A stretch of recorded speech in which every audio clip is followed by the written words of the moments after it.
Bienvenue dans la 100e de réussite. Et oui, cela fait maintenant 10 ans que nous produisons avec la CCI de Troyes et de l'Aube ce magazine économique, une belle longévité que nous avons voulu fêter, Bruno. Oui, et pour célébrer cette 100e, nous avons décidé d'installer le studio au sein de l'espace réglé, au cœur de la CCI, en compagnie d'une centaine d'invités, dont la plupart ont déjà été invités de l'émission. Nous avons préparé un numéro exceptionnel, un numéro spécial qui va célébrer les meilleurs moments du magazine. Nous avons fouillé dans les archives de réussite pour vous présenter les séquences qui nous ont le plus marqué durant ces 10 ans, des témoignages sur la vie d'entreprise, bien sûr, mais aussi des instants plus insolites, plus étonnants. Bref, pendant 1 heure, vous n'allez pas vous ennuyer. Oui, Fabrice, et pour nous accompagner durant cette émission, nous recevons sur le plateau le coproducteur, si je puis dire, de l'émission, Dominique Lemel, le président de la CCI de Troyes et de l'Aube. Président, bonsoir. Bonsoir. Première question, on fête la 100e du magazine ce soir. Je vais vous demander de revenir un petit peu en arrière, il y a 10 ans, en 2003. Qui fut à l'origine de cette émission ? Eh bien, la première décision a été prise par le bureau de la Chambre en 2003. À l'époque, c'était Didier Papas qui était président. Et unanimement, au niveau du bureau, on a souhaité participer à cette émission et surtout démontrer que l'économie pouvait rentrer dans chaque foyer au bois et puis permettre aux entreprises de pratiquer le plateau télé. Et je crois qu'au bout de la 100e, on n'a que des félicitations et que c'est toujours sympathique. Alors l'esprit de l'émission depuis le début, c'est de donner une vision positive de l'économie et de l'envie d'entreprendre. Et d'ailleurs, notre tout premier invité, Yvan Bruno Petit, le PDG de Sympa, résumait bien l'état d'esprit de l'émission. C'était en octobre 2003 dans un décor assez space, vous allez voir. Votre émission en est la preuve. Elle s'appelle Réussite. C'est un plaisir pour nous, en tant que chef d'entreprise, de venir exposer les réussites plutôt que de voir tous les jours à la télévision les échecs, les faillites. Donc il y a autant d'entreprises qui réussissent que d'entreprises qui meurent. L'entreprise, c'est une affaire d'hommes. Les hommes meurent, donc les entreprises meurent.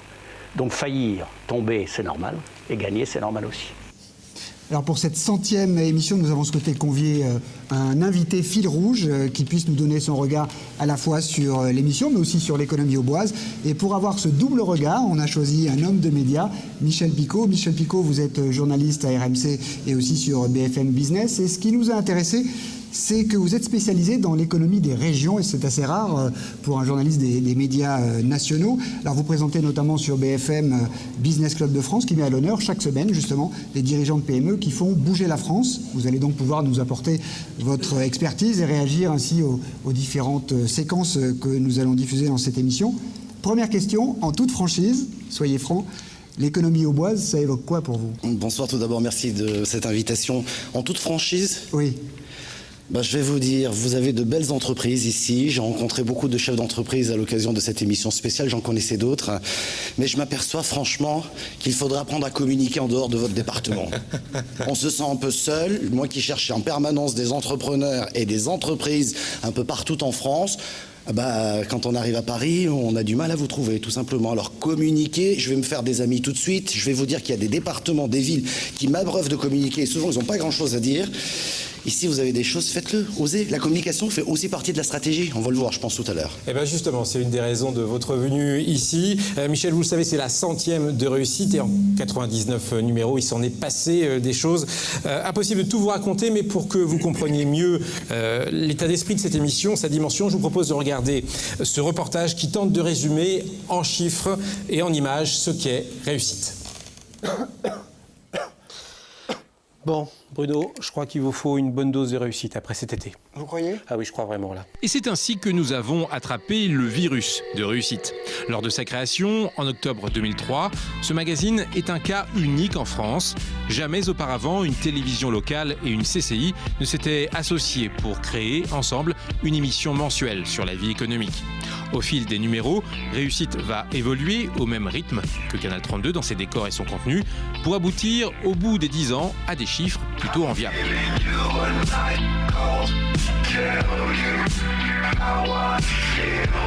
Jugez plutôt, nous avons reçu sur le plateau de l'émission près de 140 personnalités et fait réagir plus de 300 intervenants dans le cadre de nos chroniques.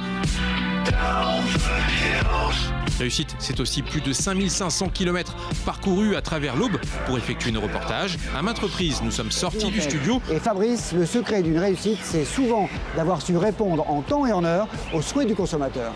Pour vous faire découvrir des lieux qui symbolisent le dynamisme de l'économie auboise, quitte à braver les tempêtes hivernales. Bienvenue dans le best-of de Réussite en 26 minutes. Nous n'avons pas hésité non plus à nous déguiser pour faire plaisir à nos invités. Oui, on a fait, Jean-Pierre, vous avez vu, on a fait comme Montebourg, on est rentré dans le moule marinière, si je puis dire, en votre honneur. Oui, si je puis me permettre juste une petite réflexion, celle à Montebourg, elle n'a jamais été fabriquée en France, elle était fabriquée au Maroc. Et nous avons géré toutes les situations, y compris celles où un invité, parfois, sortait littéralement du cadre. Un effet spécial comme ceci, là je vais disparaître devant vous, vous voyez, je suis virtuel, comme les images, c'est parfait. Bref, ça, depuis 10 ans et sans numéro, la CCI et Canal 32 vous font vivre les 1001 histoires de l'économie auboise. Et ce film, plein de rebondissements, n'est pas prêt de s'arrêter. Un ticket pour le Réussite, le film, s'il vous plaît. C'est parti. Merci. Attention Bruno, ça va commencer. Michel Picot, le coup de la marinière fabriqué au Maroc, on ne l'a jamais faite celle-là? Non, c'est vrai, mais c'est excellent, hein. Au moins il y a de la franchise, c'est clair, c'est dit. Alors, Réussite, c'est en 10 ans près de 500 interviews en studio et en reportage. Et dans cette émission, évidemment, nous avons souvent mis les chefs d'entreprise à l'honneur. Nous allons justement, dans cette première partie, évoquer ces hommes et ces femmes qui ont bien voulu témoigner de leur métier, parfois sans fausse pudeur et sans détour, vous allez le voir. Les invités de Réussite nous ont donné chacun leur propre vision du job de chef d'entreprise. Michel Picot, vous qui côtoyez beaucoup les chefs d'entreprise un peu partout en région, être chef d'entreprise aujourd'hui, ça veut dire quoi ? Je vais mettre de côté, si vous êtes d'accord, tout d'abord les grands groupes et les grands patrons qui, eux, sont souvent des salariés et ils n'ont pas certainement les mêmes préoccupations que les patrons de TPE, de PME ou de ETI. Je dirais tout simplement qu'un chef d'entreprise est un héros. Et je vais vous le dire pourquoi. Lorsque une entreprise a grandi, il ne faut pas oublier qu'elle a été petite à un moment. C'est normal, c'est logique. Et lorsque vous êtes patron d'une petite entreprise, eh bien, qu'est-ce que vous faites? Non seulement vous faites votre métier, votre activité, mais ensuite vous vous occupez de tout ce qu'il y a autour. C'est de l'administration fiscale, sociale. En petite parenthèse, entre-temps, eux n'ont pas tout à fait compris ce qu'est un patron, hein, en termes de discussion. Et ensuite, il faut s'occuper du personnel, il faut s'occuper de ses clients, etc. Ça veut dire qu'on y passe les week-ends, ça veut dire que souvent on a intérêt de vivre avec une personne qui a le courage de vous supporter pendant ces temps-là, parce que ça dure au moins 3 ans. Voilà, et ça veut dire qu'il faut être audacieux, il faut être courageux, il faut avoir envie. J'ajouterai quand ça marche et quand ça roule, franchement, c'est une joie magnifique. Voilà, mais c'est un héros. Ça, c'est une bonne définition. Dominique Lemel, un invité de Réussite a une définition aussi un peu particulière. Il s'agit de Jean-Charles Calvino, le président de GEA, spécialisé dans la plomberie et le chauffage. Il nous avait dit dans l'émission, un chef d'entreprise, c'est quelqu'un qui doit être moyen en tout. Est-ce que cette définition vous convient? Moyen en tout, c'est vrai que ça peut être respectueux et irrespectueux à la fois. Mais moi, je dis toujours, un chef d'entreprise, ça rejoint un peu la définition de monsieur, c'est un Indiana Jones. Je crois qu'il en rêve de la quête du Graal et c'est pour ça qu'il se lève le matin. Et il faut être fou à un moment donné. Bon, après, il faut être mesuré, il faut savoir prendre le bon risque, effectivement. Mais je crois qu'il y a beaucoup de définitions. Je crois que la meilleure définition, c'est la passion qui nous anime et ce qui fait qu'on se lève le matin. Et puis que quand on réussit un peu, ça efface tous les soucis qu'on a pu avoir. Ces Indiana Jones, on les a rencontrés dans Réussite, évidemment, en 10 ans. Nous avons souvent croisé dans cette émission des hommes et des femmes qui ont su forcer leur destin. Beaucoup de nos invités ne sont pas nés avec une cuillère d'argent dans la bouche. Ils se sont imposés à la force du poignet. Je vous propose de regarder le témoignage de 4 femmes, chefs d'entreprise, qui savent ce que la niaque veut dire. Angélique, est-ce que devenir chef d'entreprise, c'est uniquement une question de moyens? Non, c'est une question d'envie, une question de passion. Je pense que les moyens, c'est peut-être plus tard, mais l'envie, la passion, oui. L'état d'esprit dans la tête. Oui. Hein? Moi, je pense qu'à 16 ans, je savais que je serais patron. Parce que je sortais d'un monde ouvrier et que j'avais envie de faire quelque chose. Donc je pense que très jeune, je savais qu'un jour, je serais peut-être pas chef d'entreprise, mais chef de quelque chose. L'envie de s'en sortir aussi, peut-être? Oui, l'envie de réussir, ouais, de prouver que quel que soit le parcours personnel qu'on a fait, on peut évoluer. Donc je pense que très tôt, j'avais envie de faire quelque chose. Il est vrai que j'ai eu un démarrage difficile dans l'apprentissage de la lecture et de l'écriture parce que j'étais dyslexique. Et il est vrai que dans les années, 70, on ne s'occupait pas, disons, des enfants qui avaient donc ce genre de problème. Et je dirais que ma scolarité jusqu'à la 6e a été, disons, assez laborieuse. Et en 6e, je me suis, on m'a, mis en classe de transition et j'étais vouée donc pour les filles à faire une école ménagère.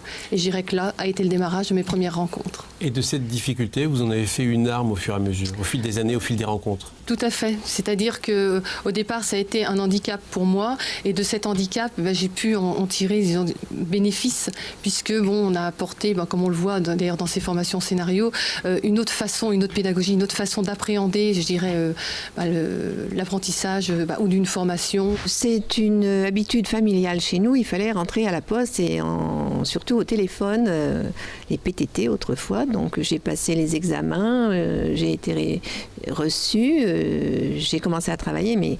C'était pour faire plaisir à votre mère, vous disiez. Oui, il fallait faire plaisir à maman. Tout le monde, mon frère, travaillait à la poste. Il fallait être fonctionnaire chez nous. C'était la réussite d'être fonctionnaire. Et comment on passe de fonctionnaire à commerçante? Déjà, je m'ennuyais énormément. Et j'ai eu la chance, moi toute ma vie j'ai eu la chance de rencontrer des gens exceptionnels, la chance d'être embauchée par un commerçant arcisien qui était quelqu'un d'exceptionnel, Monsieur Ovnagnan, qui m'a appris le métier. Et au bout de 6 mois que je travaillais chez lui, il y a eu l'opportunité d'acheter une boutique en face de chez lui, une boutique qu'on a créée, que j'ai créée avec lui, avec son épouse. Cette boutique, elle s'appelait Carina. Et 8 ans après, Monsieur Ovnagnan est tombé malade. Il m'a proposé de racheter la boutique. Au risque d'être machiste, oui, allons-y. Vous êtes imposé finalement dans un monde d'hommes, un travail d'homme, un monde d'hommes. Oui, mais je ne me suis pas imposée. Dans le bon sens du terme. Voilà, je me suis intégrée plutôt qu'imposée. Facile ? Oui. Parce que familial, oui. Parce que... Enfin, facile. Ça n'a pas empêché quelques conflits, quelques heurts, y compris dans les membres de ma famille, mais c'est ça. Alors Marilyn Cesbron est avec nous sur ce plateau. Marilyn, vous représentez ici ce soir l'association auboise Créer comme elle, qui entend contribuer au développement économique au féminin dans l'Aube. Je suppose, Marilyn, que ces témoignages de 4 femmes vous ont touché ou font appel à... On se retrouve forcément dans un de ces témoignages. Est-ce que les femmes chefs d'entreprise qui appartiennent à Créer comme elles ont le même ressenti? Cette niaque, cette envie de réussir? L'envie, la passion de créer son propre emploi, d'être décisionnaire de ses actions. Je pense que pour être chef d'entreprise, il faut être compétiteur dans l'âme. Je pense que toutes les femmes chefs d'entreprise le sont. Et ça, c'est l'envie... le besoin de créer, tout simplement. Michel Picot, vous rencontrez des dirigeants de PME toutes les semaines. Cette niaque, cette envie-là de réussir, ça fait partie de l'ADN des chefs d'entreprise que vous rencontrez? Incontestablement, je dirais peut-être plus chez les femmes encore. Je ne sais pas si elle nous en parlera, mais j'ai rencontré beaucoup de femmes qui ont entrepris, qui ont créé leur entreprise et qui m'ont expliqué, lorsqu'on est allé voir le banquier, on manquait de crédibilité face au banquier. Ah, c'est fou quand même. C'est une femme, voilà. Donc je trouve qu'il y a peut-être plus de niaque encore chez les femmes que chez les hommes, mais effectivement, cette niaque, elle fait partie de l'ADN du chef d'entreprise. Et cette niaque, elle n'est pas sur le point de départ, elle continue tout le temps, parce que l'environnement économique change et qu'il faut avoir toujours cette envie de réussir.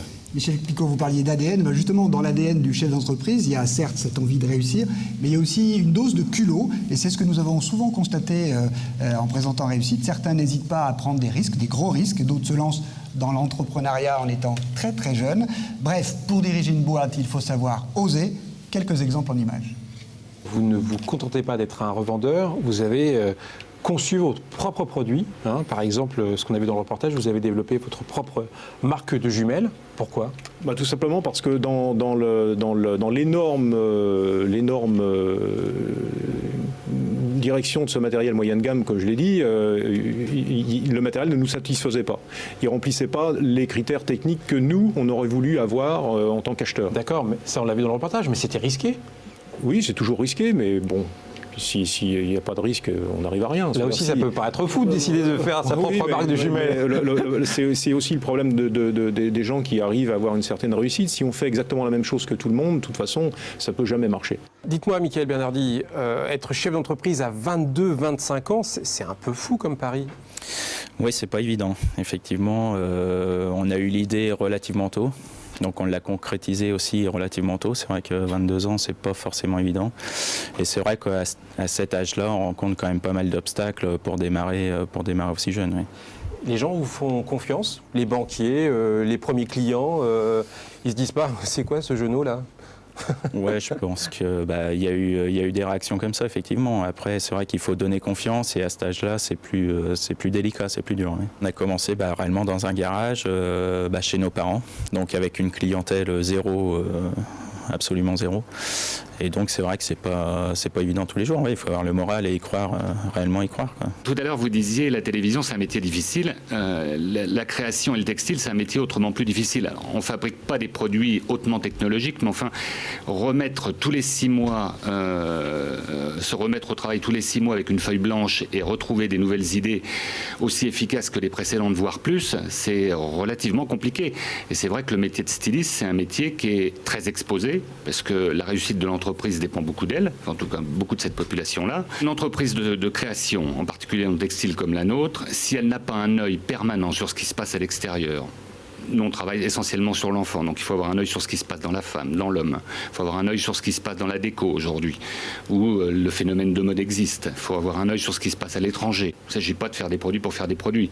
Une marque, si elle veut se défendre et fonctionner de façon pérenne et correctement, elle doit respecter des codes. Toute marque a ses codes, en particulier une marque aussi connue qu'Absorba. Un ancien invité de Réussite est avec nous sur ce plateau. Il s'agit de Gérard Maubrey, créateur de la société Sotral Inox. Vous avez été l'un des tout premiers, bonsoir, vous avez été l'un des tout premiers à participer à Réussite en 2003.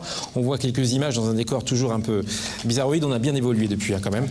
Vous avez une longue expérience de chef d'entreprise. Vous avez écouté ces témoignages. L'un crée sa propre marque de jumelles alors que ce n'est pas une multinationale. L'autre se lance à 22 ans à partir de rien. Il faut être un peu fou pour être chef d'entreprise ?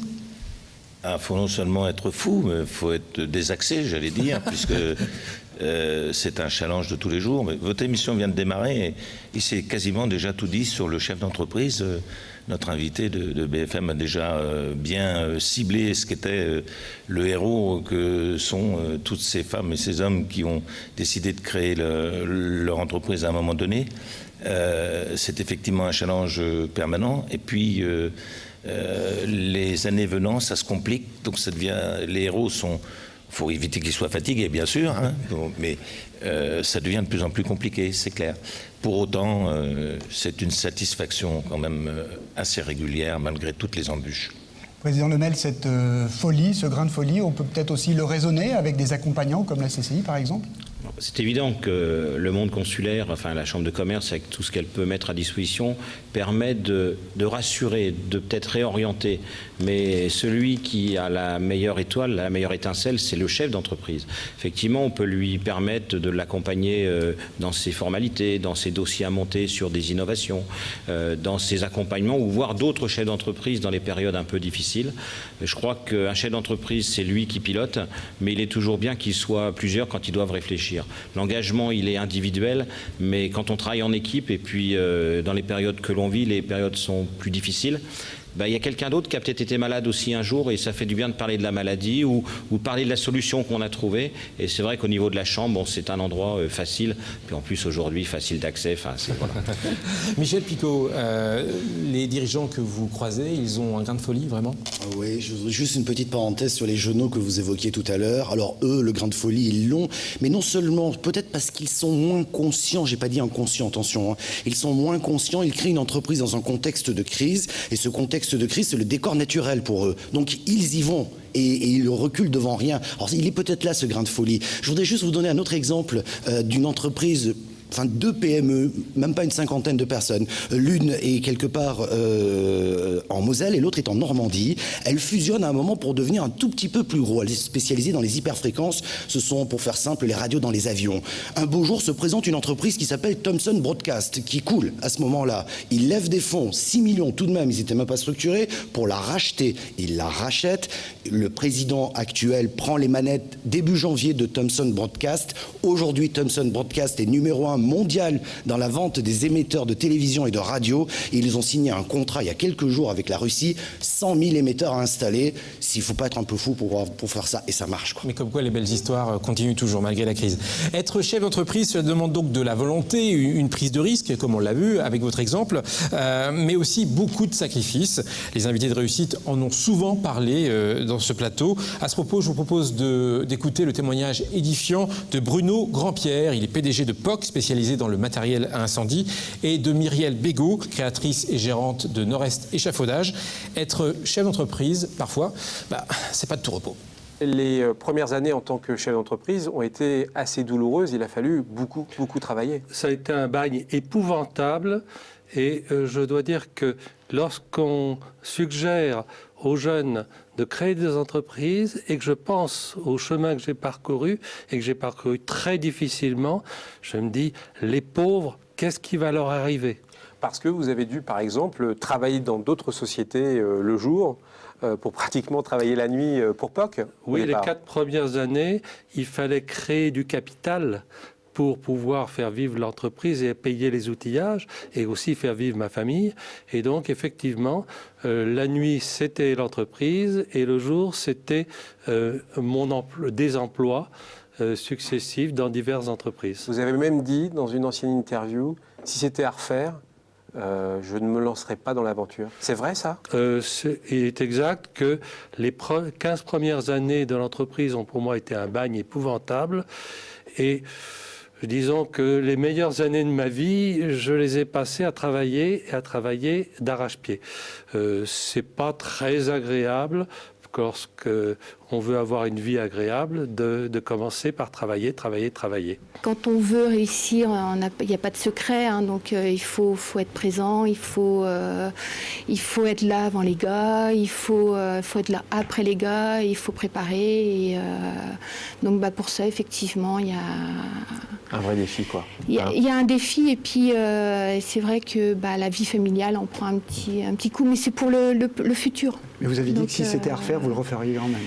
Oui, c'est une satisfaction que j'ai. C'est vrai que j'ai un épanouissement parce qu'en fin de compte, on se prend au jeu. Et c'est l'envie de réussir et de faire quelque chose de bien, et pas d'à peu près. Gérard Maubrey, quand un de vos collègues, Bruno Grandpierre, le PDG de POC, nous dit ça a été un bagne épouvantable et qui remet même en cause le fait d'avoir créé, peut-être, vous réagissez comment ? J'ai eu une approche peut-être un peu différente. On a fait un choix, quand on a créé une entreprise, on a fait un choix. Je pense qu'il est un peu compliqué de reprocher que ce choix vous perturbe et vous fasse passer du temps au travail plutôt qu'en loisir. Donc chacun, j'allais dire, a son opinion sur le sujet. Pour ce qui me concerne, le schéma était complètement différent. Moi, je me suis toujours assez bien senti dans ma peau et l'essentiel, c'était d'avancer et voilà, et puis de franchir de toutes les étapes. Marilyn, les femmes que vous rencontrez au sein de Créer comme elles expriment aussi ce ressenti, comme l'a pu le faire Myriel Bégaud. Il y a un prix à payer, finalement, un sacrifice ? Oui, surtout pour les femmes, je vais dire, parce qu'en plus d'avoir le parcours traditionnel d'un homme chef d'entreprise, on a souvent en fait le cas du quotidien. Donc la gestion des enfants, des courses, de la maison au quotidien. Et donc en fait, additionné au parcours de chef d'entreprise, on a aussi celui-ci. Donc pour une femme chef d'entreprise, voilà, on est obligé d'être souvent en accord avec, je dirais, nos partenaires, l'entourage. On ne peut pas monter ce projet seul. J'en conclus qu'elles sont aussi le boss à la maison. Michel Picot, ils sont parfois proches du burning out, comme on dit, vos chefs d'entreprise ? J'en ai rencontré beaucoup malheureusement, peut-être de plus en plus en ce moment, et c'est souvent la solitude aussi de l'entrepreneur, on n'en a pas parlé, mais c'est important, quand il commence à se refermer sur lui-même, il souffre énormément. Juste une petite parenthèse, peut-être que vos téléspectateurs ne savent pas, mais un chef d'entreprise qui n'est pas salarié ne passe pas de visite médicale contrairement aux salariés. Et bien souvent, quand il va voir son médecin, c'est peut-être un peu tard, enfin évidemment, ne parlons pas de malheur, mais ça peut arriver que ce soit assez grave. Je voudrais juste, il ne faudrait pas oublier dans ce pays que sans employeur, il n'y a pas d'emploi. Alors il faudrait peut-être penser aussi à regarder la santé de l'entrepreneur. Président Lemel, est-ce qu'on entreprend aujourd'hui de la même façon qu'il y a 10 ans? Vous avez senti une évolution assez rapidement? Moi, je crois que l'envie est toujours là, présente dans les gens qui ont envie de créer quelque chose. C'est un engagement. Et puis, je crois que diriger l'entreprise, c'est créer une certaine richesse. Alors, quand ça se passe bien, c'est économique. Ça fait un peu d'argent. Et puis, même si on se trompe et même si on réussit moins bien, c'est surtout créer une richesse humaine et des gens qui partagent au moins un beau projet. Donc, je crois qu'indépendamment, les choses se vivent toujours pareil aujourd'hui, je pense. Merci en tout cas à vous tous d'avoir participé à cette première partie de Réussite la 100e. On se retrouve très vite sur ce plateau. Après avoir évoqué la vie de chef d'entreprise, nous allons vous montrer le dynamisme de l'économie auboise à travers reportages et témoignages. Il y en a eu beaucoup en 10 ans d'émission. Et puis on vous réserve quelques surprises. On va vous montrer quelques moments étonnants de l'émission, dont un mini bêtisier. À tout de suite.